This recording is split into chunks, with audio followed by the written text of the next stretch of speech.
Is that okay? So I'll get started. So yeah, thanks very much again for the opportunity to speak today. My name's Colin Lewis. I'm a senior lecturer at Liverpool John Moores University. And what I was hoping to present to you today is a journal article that with myself and Simon, Hazel and Rebecca, who we just heard from before the break, I've had published in the Women in Sport and Physical Activity Journal just in April gone. And the study itself is called A Creative Writing Case Study of Gender-Based Violence in Coach Education, Stacey's Story. I think it's probably just best as well to mention before I move on to the next slide and further into the presentation, is that we just like to say that there's a bit of a trigger warning. So within Stacey's story, we do discuss potentially upsetting material. So again, it's just to give a bit of a warning, and I'll give another pre-warning just when we come to the slide itself. Okay, so I think it's best probably to define gender-based violence first and foremost. So what we've done is to keep the term consistent. We've accepted the European Commission proposal for strategic actions on gender equality in sport by adopting gender-based violence, and this captures any unwanted sexual act committed by a predator. This can include rape, sexual assault, abuse, and harassment.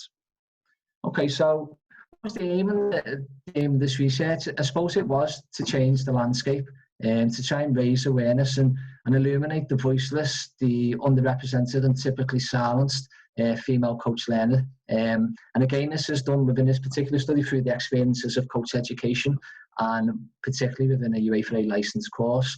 And the purpose again is supposed to enlighten our understanding and us to develop a bit more of a critical response and critical thought and discussion around gender-based violence in sport.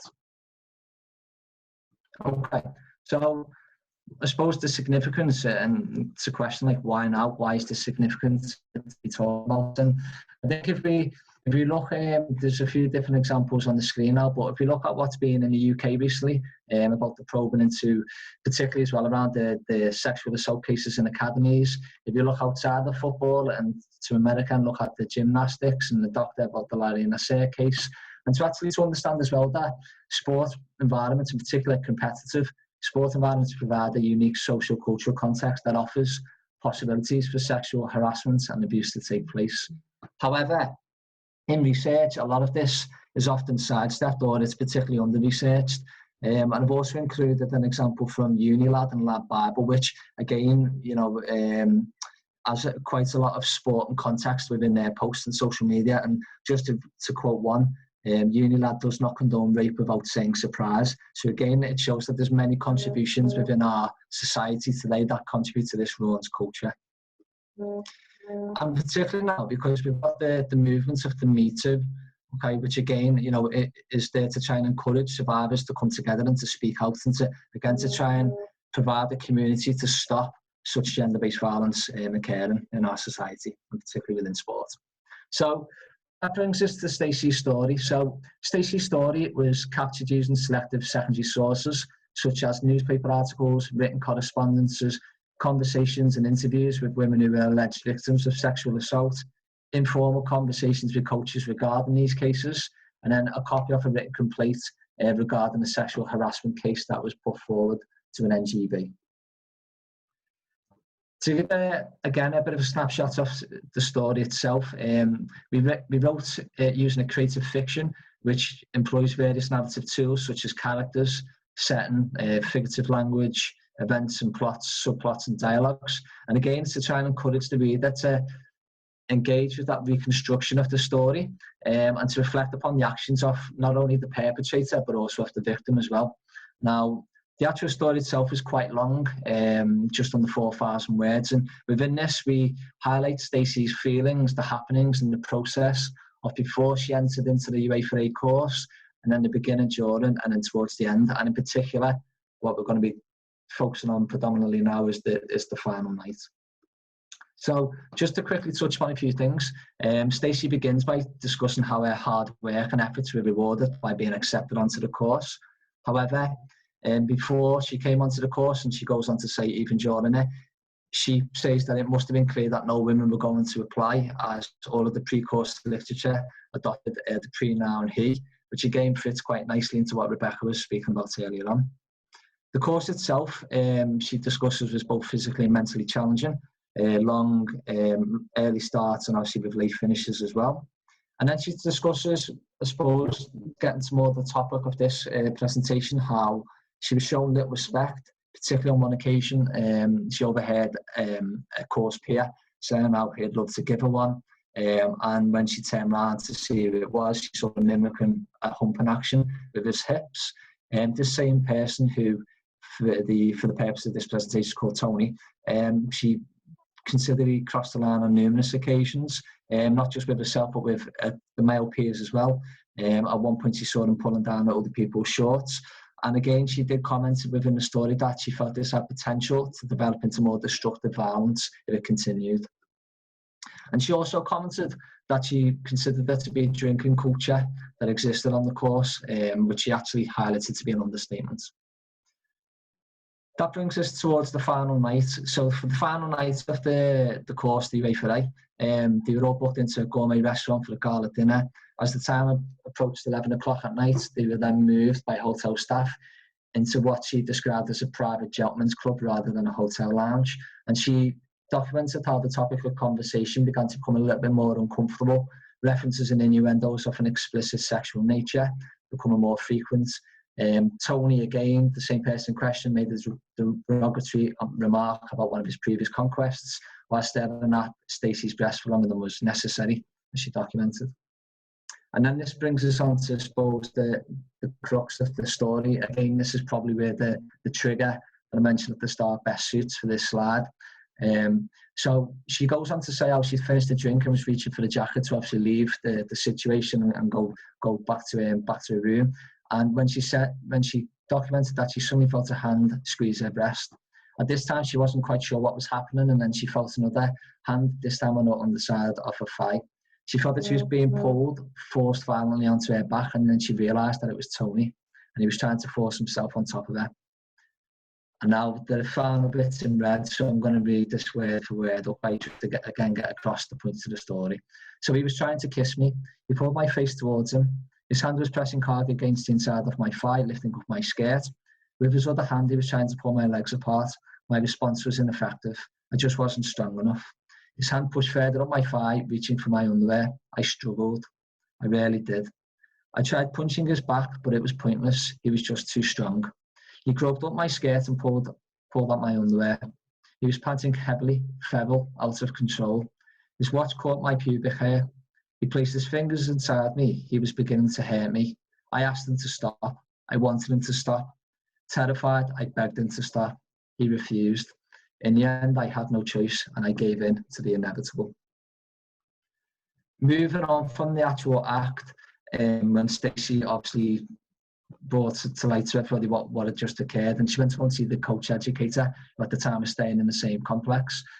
She documents how Gavin, who was the coach educator, was shitting himself.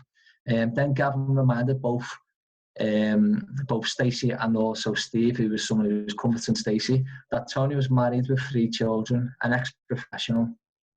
Stacey then documents how she became upset and angry, especially when Gavin concluded that she'd leave and go home for her own good. From this, she started to cry. She couldn't understand why she was being the one being asked to leave. That's 4,000 words, probably put into about 400 words. And within Stacey's story, it tells us that even within that small snapshot, that she was subjected to unwanted physical sexual attention. It did lead to an assault, and she was cajoled to withhold her story. And again, that's an example of a cover-up of inappropriate sexual behaviour and exposing the highly heteronormative and aggressively masculine environment that is coach education. What we know from the literature is that this sexual nature often reflects abuse of power, particularly within football, which is masculine, aggressive and authoritarian and uncaring environments. And that to be harassed and abused, you don't have to be a particular type, but it is a common reaction to try and ignore the behaviour. And we know from what's clear from the UK is that there's been a lot of high-profile accusations recently in the media about sexual harassment, abuse and assault. For example, the England women's football team, bobsleigh, cycling, canoeing. So that brings us just to the final slide, which is, again, why now? the reason to really kind of, discuss this. And again, it brings us back to the first point. It's to try and raise awareness, to provide an alternative picture to sport that's commonly under research and literature, to also show how storytelling can be an effective pedagogical approach to uncover and explore silence and sensitive issues in sport, to try and raise the awareness of unwanted physical or sexual attention in sport, in particular football, and mostly to try and develop thought-provoking and critical discussions, to try and advance our understanding of gender-based violence in sport as well.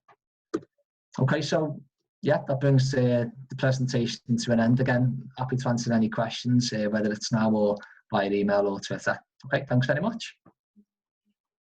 Wow, thanks so much, Colin. That's really, really powerful stuff. I've got a couple of questions coming through here. So yeah, first sure. question is from Dan Parnell, actually. And he says, yeah, I totally agree that the power of these stories are incredible. And what Dan was wondering is, Colin, is how you've developed your creative writing skills in order to bring the story to life and reach, engage and inform people. And whether there are any authors you've followed, academic and non-academic, that have helped you do that. Yeah, okay, yeah, thanks, Dan. So, in particular, at the time when we initially started to write, we were looking at the works of Andrew Sparks and Brett Smith, who focused on, they've done a lot around like military and people who have, for example, like got injuries within the army, and then have tried to like tell their story, and again, just to try and, I suppose, like support them within their stories, and to actually start to write like creative fiction or creative non-fiction. Again, we were kind of thinking about what's the best way for us to get these points across, because I suppose like for myself and the authors, and particularly for myself and Beck and Rebecca, who have kind of gone through the coach education pathway, we can see instances of this occurring. And again, it's about what's the best way that we can actually start to get people to understand what's actually occurring in coach education, without actually protecting the identity of these people as well. So it was definitely through reading the works of Andrew Sparks that kind of gave us an idea to actually come up with this type of storytelling as a way of getting that message across. And then hopefully, again, as a result, trying to get people to start to think a little bit more and have greater conversations with each other about this topic.